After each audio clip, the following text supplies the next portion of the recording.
Check. Hey guys, this is CSDX, but you can call me Sean, and welcome to this side series that I like to call, but it's on a handheld, where I look at games that have home console versions from back in the day, but mostly focus on the handheld versions instead. I will go into more detail about why I thought this up and whatnot in the description below, as well as a pinned comment, or maybe just one or the other, I don't know. Unfortunately, I chose one of the worst games I've ever played to start with. Crash Bandicoot has had a very rocky history, and sadly it looks to continue that way as we found out that Crash 5 was allegedly in the works and got cancelled, because almost 5 million units sold for the Insane Trilogy and 4 combined somehow means it's a failure.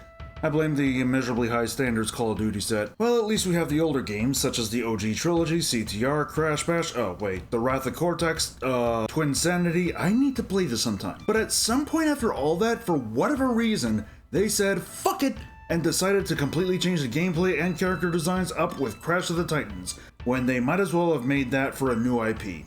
And there was a GBA version, mind you, that, for whatever reason, doesn't have its own Wikipedia article. It's not even included in the Wikipedia article for the DS version, or even the home console version. That is not a good sign.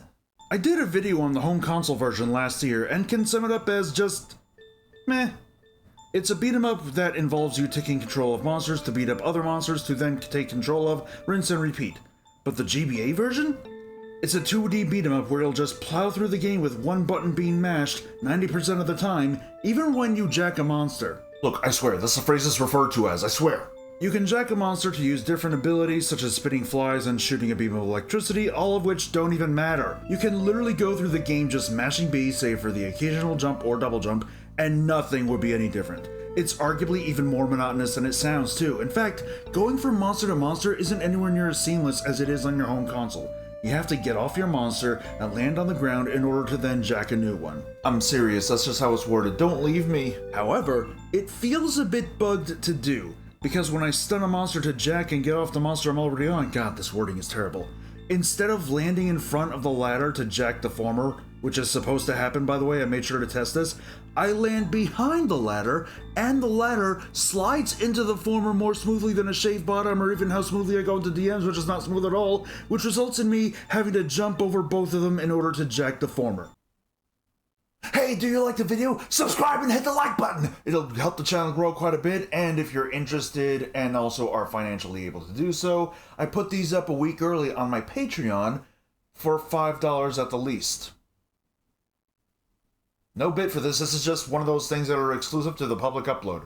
The other problem here, however, is that the monster isn't stunned for long at all, which means by the time you land to try and jack it, it's already come to its senses and you have to strike it again to stun it, risking some lost health. I should not have to do this! The one silver lining to this, though? The noise Crash makes when he jumps off an enemy.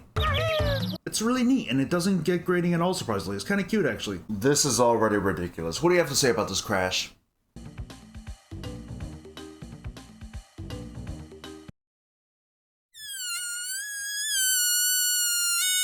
This is stupid.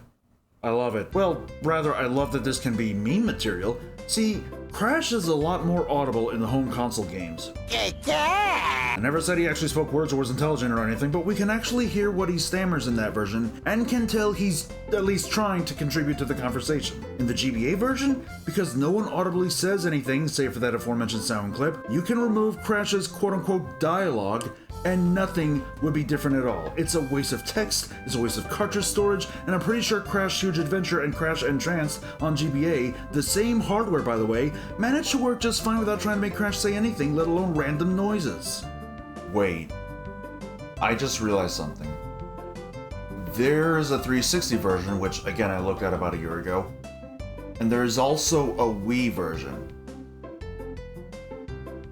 When did this version come out?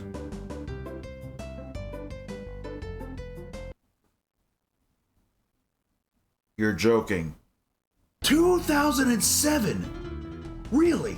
The DS was out for 3 years by that point, the same year as handheld hits like Pokemon Diamond and Pearl, New Super Mario Bros., Pokemon Mystery Dungeon Explorers of Time and Darkness, Phoenix Wright Ace Attorney and Justice for All, The Legend of Zelda, Phantom freaking Hourglass, and those are just the DS games. This game came out that same year?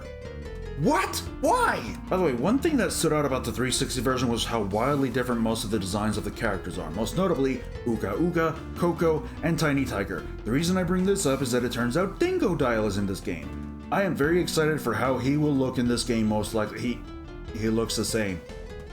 He looks exactly the same as he did in every game prior. He's also an absolute bullshit boss fight, and I technically got infinite chances to beat him, because I gained a life each time I collected 3 of the 6 Wumpa Fruit in the boss battle, every time I did said boss battle, because each time I died, while the Wumpa Fruit respawned, which is supposed to happen, the amount I collected in the boss battle was undone, allowing me infinite 1-ups and infinite tries to defeat Dingodile.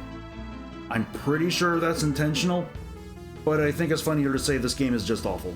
I went on for 40 minutes of this game so far, and that's about all I can take. And that's just the first subset of levels too. It's monotonous as all hell, jacking monsters never feels good. I shudder to think what the other bosses are like, save for Neocortex, who is like piss poor easy. And it's no wonder that Wikipedia doesn't have an article on it. It's like history itself wants to forget this game. Meanwhile, other Wikipedia articles of home console games include the GBA version listed in it, such as Spider-Man 3 and Batman Begins. They're movie licensed games, mind you, which back in the day was on literally everything, but still. The game isn't worth your time. Go buy and play the Mega Man Zero ZX Legacy Collection instead. Please?